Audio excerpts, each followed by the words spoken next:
wrestling fans, are you ready? For the untold numbers listening at home, at work, in their cars, at the gym, and anywhere else people listen to podcasts. From Keene in the Shire, ladies and gentlemen, it's time to get hyped for the Penguin Club Podcast. Oh, we're just getting started, baby. Because I stay hyped! Welcome to the Penguin Club Podcast. This is a special episode. I know, when I kicked this thing off, I said I'm going to do these before all of the pay-per-views. And yeah, I know there's not a WWE pay-per-view this weekend. And no, I'm not predicting, I'm not previewing, I'm not prognosticating on the GFW, TNA, Impact, whatever they're being called this week, pay-per-view that apparently is happening on Sunday that I really don't know what it's called. I just know that a couple of the podcasts that I've listened to, they've mentioned that there's some TNA GFW Impact thing that's happening, and I got a notification from the Fight app that I could purchase it. And no, I'm not going to purchase it using the Fight app. But if you don't have the Fight app, go to fight.penguinclubpod.com. You can download the Fight app, and then they give you some credits by using that affiliate link, fight.penguinclubpod.com. That's Fight spelled F-I-T-E, but I also have F-I-G-H-T, Fight, forwarding there as well, just in case somebody winds up spelling fight the way they think fight winds up being spelled. Now, you might be asking yourself, why are you doing a podcast since there's no WWE pay-per-view? Well, because the next WWE pay-per-view is for like 2 more weeks, and I didn't want to go a full month between doing podcasts, so I'm going to do something that if I wind up reaching certain funding goals through the Patreon, you can expect more of. And you can go to penguinclubpod.com to become a patron, find the various perks that exist. And looking here, one of the perks, if you become a main event talent, that is donating $20 or more per month. Now, you can become a jobber at $1 per month, and I'll give you a 2 suite on at least one podcast. You become a mid-card talent at $5, I give you a 5 suite. Plus, once there is patron-only content, you will wind up getting access to that patron-only content. At the main event level, at $20 per month, once you've been at that level for 3 months, you get a t-shirt. A Penguin Club podcast t-shirt. You get that t-shirt, no additional charge to you. And if you become a main event champion, you get listed as a main event champion in the show notes for every episode of the Penguin Club Podcast, as long as you are a main event champion. And if you become a Hall of Famer, you wind up getting the chance to guest host one of the pay-per-view review shows. And there will be review shows at certain levels, and if there is a Hall of Famer, then that will wind up being unlocked. So, penguinclubpod.com.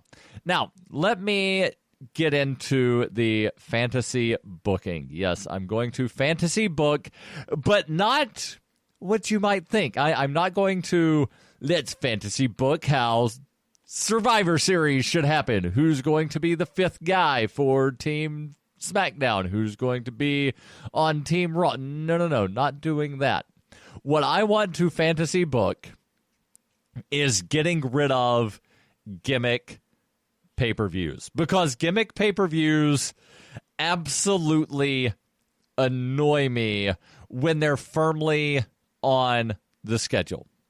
Now, if it's a one-off sort of thing, and I do have a caveat here to where there are 3 gimmick pay-per-views, or actually 4, based on what I've got written. And I've spent some time earlier today coming up with a pay-per-view schedule. There are 4 sort of gimmick pay-per-views that I have. Royal Rumble, obviously. And most people don't think of that as a gimmick pay-per-view, but it is. The gimmick is there's a Royal Rumble. Survivor Series, also a gimmick pay-per-view. It's been around so long, it gets a pass, it stays. Now, I wish that WWE would sort of change up the way they're doing the thing to where right now they're just putting SmackDown and Raw storylines on hold and Raw versus SmackDown.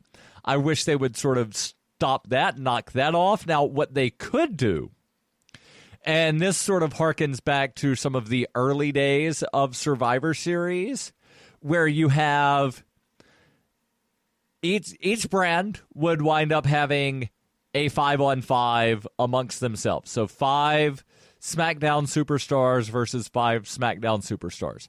Heels versus faces. And then, do you remember the early days to where they would have the survivors from one Survivor Series match team up with survivors of another that teamed up with survivors of a couple others? So you could have the survivors from Raw then have to team up with, survivors from SmackDown or something, and have sort of this weird, coalescence sort of thing. Or ultimately, all right, so the heels wound up being the survivors from both of the SmackDown 5-on-5s, and then the faces from Raw, or vice versa. But I do think it would be pretty neat to have the Raw heels and the SmackDown heels team up to face baby faces from the 2 brands and just sort of see how they mesh. But this whole let's put all storylines on hold, I'm not a fan of that. What gimmick pay-per-views would I bring back? I'd bring back King of the Ring, definitely. Now, the caveat there is completely knock off the whole thing to where the person carries around the scepter and the crown for like 8 months and refers to themselves as, King fill in the blank. If Steve Austin, after winning the King of the Ring in, 1996, 95, if he would have referred to himself as King Stone Cold, his character would have died.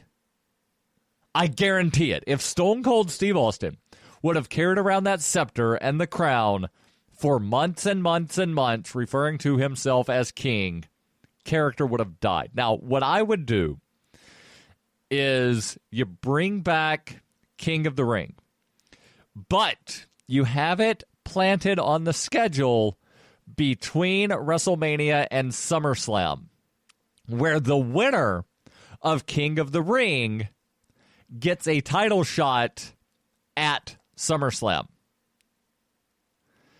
You also wind up keeping Money in the Bank. And then you have Money in the Bank every year flip-flop between being a SmackDown exclusive or a Raw exclusive pay-per-view. I would also bring back Night of Champions and have that be a co-branded pay-per-view to where every title on both Raw and SmackDown winds up being defended. You could also wind up, and this is going out on a limb here, you wind up having the NXT title defended on the WWE Night of Champions pay-per-view. No. You don't do an NXT takeover the night before. You do not do that. You have the NXT champion not on the pre-show. You do not put the NXT champion on the pre-show of Night of Champions. You put that NXT champion on the main card of Night of Champions. You don't bring out the NXT announcers when the cruiserweight match happens, you don't bring out special announcers. You have the WWE announcers announce that match as if it is a WWE match. Because that would wind up giving so much more exposure to the NXT champion. And I don't know if WWE will ever do that, but again, that's the other gimmick pay-per-view that I bring back. So what would my pay-per-view schedule look like? Again, I told you, I spent a lot of time working on this, going through what are all of the pay-per-views that have happened in WWE's history. When did they happen? And some of these have been moved around quite a bit. And if you actually go back and look, the early days, 1985, WWE's first pay-per-view, or what ultimately became a pay-per-view event. Yeah, I know it was, that closed-circuit television thing, but WrestleMania in March 1985. Then in November, they had the Wrestle Classic, or the Wrestling Classic, out of Illinois. There was only ever one The Wrestling Classic. Trivia question, who was the main event? Junkyard Dog and Randy Savage. 1986, one event. WrestleMania 2 took place, interestingly enough, in 3 different locations simultaneously. The Nassau Veterans Memorial Coliseum, the Rosemont Horizon in Rosemont, Illinois, which is a suburb of Chicago, and then the Los Angeles Memorial Sports Arena. And while it was billed as one show emanating from 3 locations, each match listed here as the main event was the main event for that venue's card. So Nassau Coliseum was Mr. T versus Roddy Piper. Rosemont Horizon saw the dream team of Greg Valentine and Brutus Beefcake against the British Bulldogs, that being Davey Boy Smith and Dynamite Kid. And main event out of the Los Angeles Memorial Sports Arena was Hogan versus King Kong Bundy. 1987, WrestleMania, Survivor Series. In 88, that's when SummerSlam came in. In 89, they brought in the Royal Rumble. And then 89, they also had No Holds Barred, the match and the movie. Absolutely horrible. And then they wound up, having one-offs here and there through the early 90s. 93 is when they brought in King of the Ring. And then they wound up in 95 introducing the In Your House series as just, hey, here's an event that's roughly halfway between one of the Big 4 pay-per-views plus King of the Ring and another Big 4 event. Although in the fall of 95, they had 2 of them between SummerSlam and Survivor Series. But what I would do, and again, I'm fantasy booking here, what I would do, have Royal Rumble in early January. That way you can have 2 pay-per-views roughly 3 weeks apart. None of this 2-week stuff, right? Get rid of the every 2-week pay-per-view. No. At least 3, if not 4 weeks between pay-per-views. So you've got Royal Rumble early January. 3 weeks later, first weekend of February, you bring back No Way Out. Right now, February, they've got Elimination Chamber. No. You get rid of the Elimination Chamber pay-per-view. You can have the Elimination Chamber match at a pay-per-view. But when you have these themed pay-per-views, like Hell in a Cell, which I've been to, like TLC, which I've been to, both of them in the last couple of years in Boston, you have the expectation, and it's one of the gripes that I had about the last TLC, but you have the expectation of there's going to be a tables match. There's going to be a ladder match. There's going to be a god-awful chairs match, and then there's going to be a TLC match. With Hell in a Cell, you know, because, oh yeah, that's the name of the pay-per-view that's coming up in a couple of weeks. You know there's going to be a Hell in a Cell match. So they've had to sort of write the storylines to fit the matches or to fit the pay-per-view that has a gimmick instead of allowing the gimmick to fit the storyline.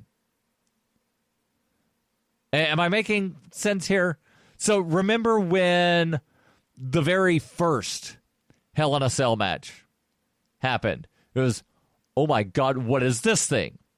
But then after you knew what it was, and they didn't have one for a while, and then it gets announced, you're settling this feud inside Hell in a Cell. Then you knew something major is happening. This is a major thing. And now, oh yeah, Hell in a Cell. How are they going to top what they did last time? Not, holy crap, this is something spectacular. That the rivalry between these two is so heated. The only way to contain it is to put these two men in a big, giant cage. So get rid of the Hell in a Cell pay-per-view. Get rid of the TLC pay-per-view. Get rid of the Extreme Rules pay-per-view. And get rid of Elimination Chamber. Again, those pay-per-views, you can still use the matches, but do so sparingly. So, Royal Rumble, early January. That stays as always to where Royal Rumble winner gets that title shot at WrestleMania. And, of course, you have the NXT TakeOver prior to Royal Rumble. And then, and this alternates between Raw and SmackDown every year, No Way Out. Why No Way Out? Well, that used to happen in February, and there's not a gimmick that's necessarily attached to that. You could wind up, calling it whatever you want to, but you have a pay-per-view early February that, again, alternates between Raw and SmackDown. Then you have Fastlane that happens 3 weeks later, roughly 1 month prior to WrestleMania. And then you spend an entire month building up to WrestleMania. Then after WrestleMania, you wait a month. You don't do one 3 weeks later. You wait an entire month to have Payback. 3 weeks later, you have Backlash. And again, these alternate between Raw and SmackDown. And then in early June, you have the King of the Ring. And again, you get rid of the, carry around the crown and the scepter. Oh, you're the king in the ring. You wind up getting a title shot at SummerSlam. This also co-branded.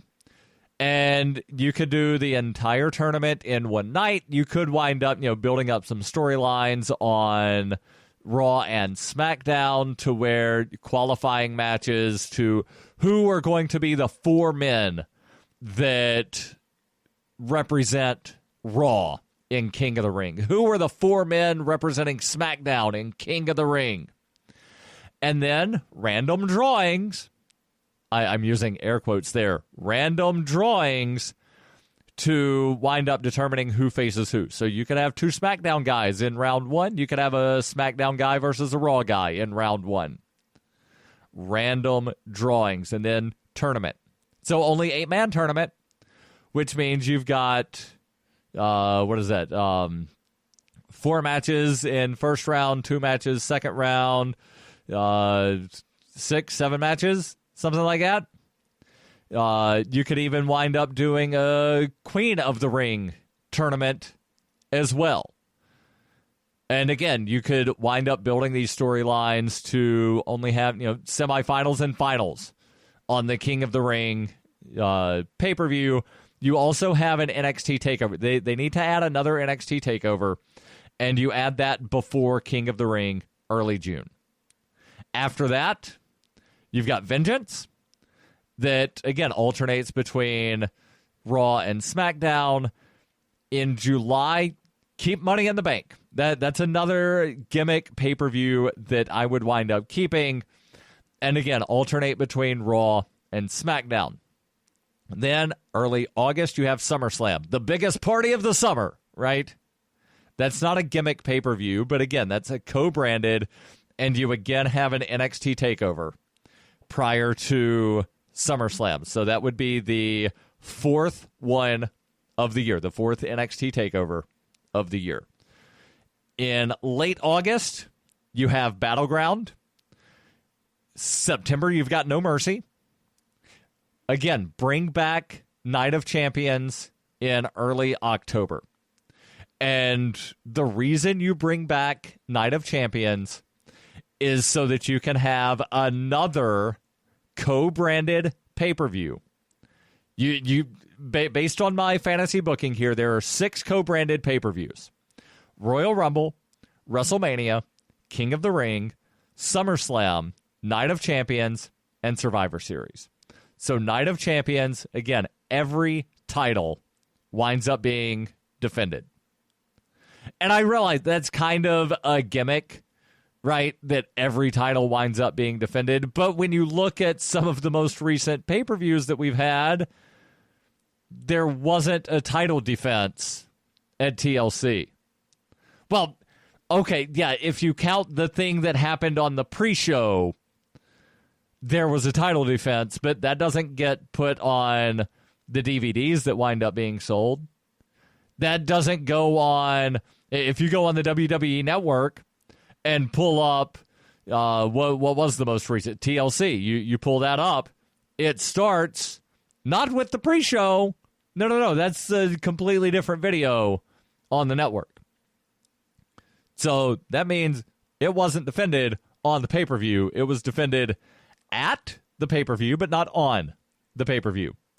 So Night of Champions, every title defended. And again, I would have this as a showcase for your NXT champion. Let that NXT champion have a match on the pay-per-view, not on the pre-show, on the actual pay-per-view.